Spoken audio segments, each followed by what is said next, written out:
Hey, how's it going? I'm Andy. Today I want to talk about truly being awake versus, thinking that you're awake. The being woke, basically, the difference between those two things. And what it really means to be awake as far as how this world actually operates.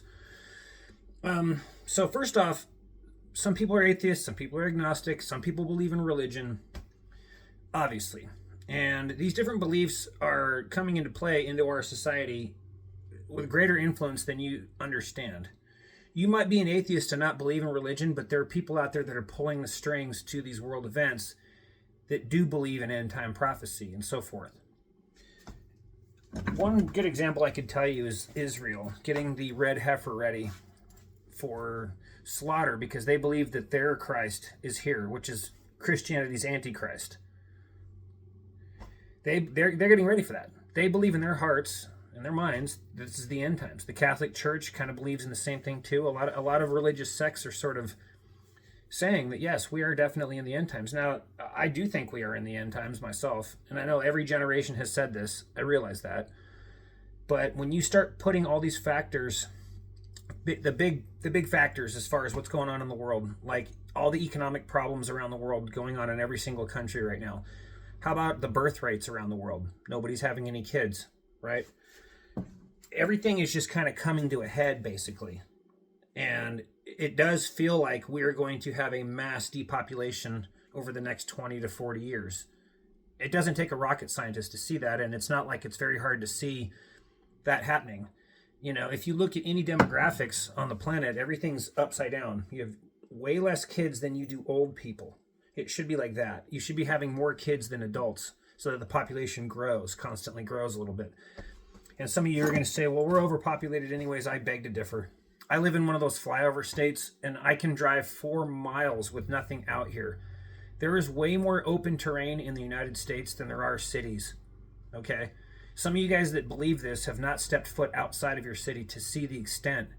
Fly over from the West Coast to the East Coast or vice versa sometime. When you get into the middle states, you will see there is nothing out there. 4 miles. There's the Rocky Mountains. There's tons and tons and tons of wilderness out there in the United States. We're not overpopulated by any means. That's part of the propaganda and myth they want you to believe. It goes along with the same climate change nonsense. They want you to think that you're responsible for the planet dying.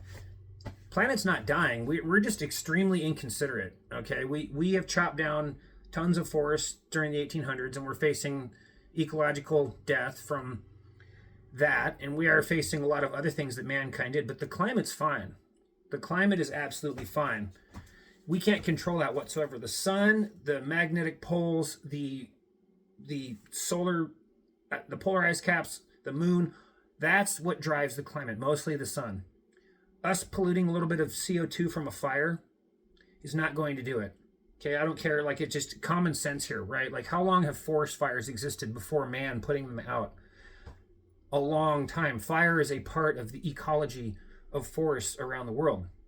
They are dependent on fire for survival, for reproduction. Fires have been burning a lot larger in scale since before we came along and put them out. They just weren't as extreme. They didn't crown out as much. Fire's a natural organic process. Many of the deciduous trees around the planet all need fire for their cones to expand and release their seeds. They have fire-resistant bark. These are like all deciduous trees. All of the evergreen trees around the planet, they all operate like this. They've been dealing with fire for a long period of time. Okay? So this idea that fires are getting worse is absolutely not true. You can look at paintings in the 1800s. Native Americans used to burn millions of acres. Okay? So this idea that fires are getting worse is nonsense. The idea that we're polluting the planet, no. They just want you to feel guilty if you have a child. Or they want to make it too expensive for you. You see, the end goal here was for them to lower the human population. And it's not because we're overpopulated. It's because they want to gain control. And when I say they, I mean like the elite, the people that own everything, right? They want to own every human on the planet, and they want to lower the population to about 500 million. That's just the reality of it. And it's not because, like I said, it's not because we're overpopulated. It's because they want to control the species, and they know they can if we're at a much lower level of people. They know they can do that. That's why all the financial stuff that's going on is all coordinated. That's why. All of this is all related. It's all part of the bigger picture, which is the New World Order or the Great Reset we're going to go through here real soon, or that we are currently in the middle of. In case you guys didn't know that. They just allowed a building permit in Los Angeles. They're building a high-rise Section 8 apartment. It's like 100 stories tall. This is right in the Malibu area where the fires were. So my crazy conspiratorial ass is thinking that these fires were lit on purpose so that they could start building these 15-minute cities, because they're going through with it. And we all seen the plans. If you don't know what a 15-minute city is, I suggest you look it up. So their plan for us slowly but surely inches into this authoritarian state all over around the world, with AI, with social credit score, with you name it. And this is how they want us to be locked down like the Gaza Strip. That's how they see us in the future. You can't leave and they're going to be able to do it with the cell phone for a while, and then they're going to figure out that people, if they just leave their cell phone home, then they're going to force you to have some chip on you like your cattle. That's the mark of the beast. So we talk about end times and religions and how they affect everything. The people that own this planet are pulling the strings, performing incidences, making things happen to inch us along towards this one world government that the Bible talks about. And it's not just the Bible. We're talking about the Talmud. They believe that every Jew is going to have 4,000 slaves each, essentially, right? So none of this, once you start reading the Talmud too, you see that their prophecy kind of overlaps with Christianity prophecy, and so does the Quran. They talk about the Gog and Magog battle at the end. And so it really makes you wonder, is this prophecy, or is this like the game plan by the elite? Because and I know the elite, the families, the rich families that own everything, the banker cartels, it's been a bloodline. There's the 13 families that basically own this entire place, and it's been one long bloodline. And so who's to say these guys aren't trying to create a situation or a condition in which the prophecy of Revelations and the Quran and the Talmud all get fulfilled? Because this is what I see happening. And so this is why I say you don't have to be religious, but the religion is running this planet. And that's kind of the premise for this video here, is that you could be an atheist, you could be agnostic, you could be a Gnostic by itself. But the reality is there's powerful people that believe in Christianity, that believe in the Talmud. They believe these prophecies, and they're doing everything in their power to make it happen. That the Federal Reserve is there to continuously just print our money to oblivion. That's it. It's an outside entity, and I don't even need to begin to tell you who owns that bank. So in case you didn't know, it's neither federal nor it's a reserve. Simple as that. These are the things that our forefathers warned us about with stuff like this. And here we are, born into this generation, and now we're inching even closer to the stuff that our forefathers warned us about. I don't see a way out. I think too many people are asleep at the wheel. I think they're brainwashed. And I think that if you are an atheist and you don't believe in God and you don't believe in religion, I think you just need to study it anyways. I think you need to study end time prophecies to understand the bigger picture to what's going on here. In the Old Testament, in Exodus, when Moses met God as the form of a burning bush, the term they used was Al Shaddai. And if you translate Al Shaddai, it translates to the destroyer. So what I'm saying is, in the Old Testament, Moses made a deal with the devil. Okay? He made a deal.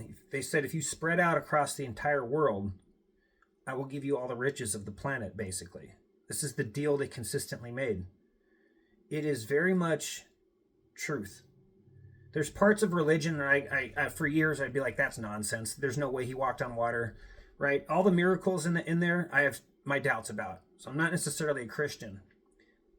But I also understand end times prophecy, and I understand the goal of these creeps at the top. And I can see it. I can see it happening. I can see this going in that direction. And I hope people can also see it too. And it's makes you incredibly nihilistic, because you see that if you understand the destination, you understand the journey. It's a word by David Icke, or a quote by David Icke.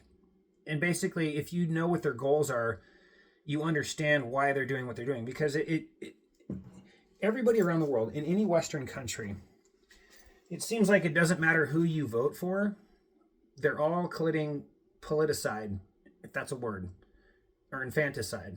They are, every single leader around the world is forcing immigration into their countries,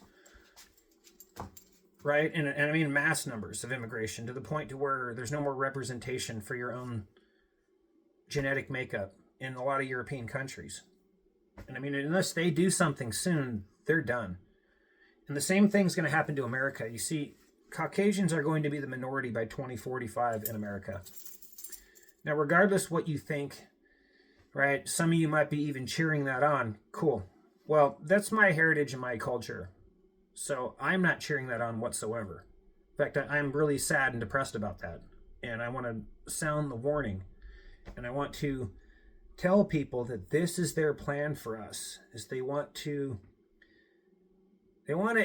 mix us so that there's a homogeneity amongst all of us in the species, that there's no culture. They want to erase our culture, if that makes any sense to you. They want to destroy all of our history, all of our culture, all of our religion, anything that comes from Europe that has any kind of history behind it. They want it gone. People were wondering a few years ago why left-wingers were burning down statues. And the reason being is because this is what they do during communist revolutions. They try to destroy history. You see, some of you guys can't see it, but I can see it. We're in the beginning stages of a color revolution of some sort, or a flip to communism. And it doesn't matter who's in charge. I voted for Trump, but I have my serious regrets now. I see what he's doing, and I know that what he's doing is he's inching us towards this totalitarian state.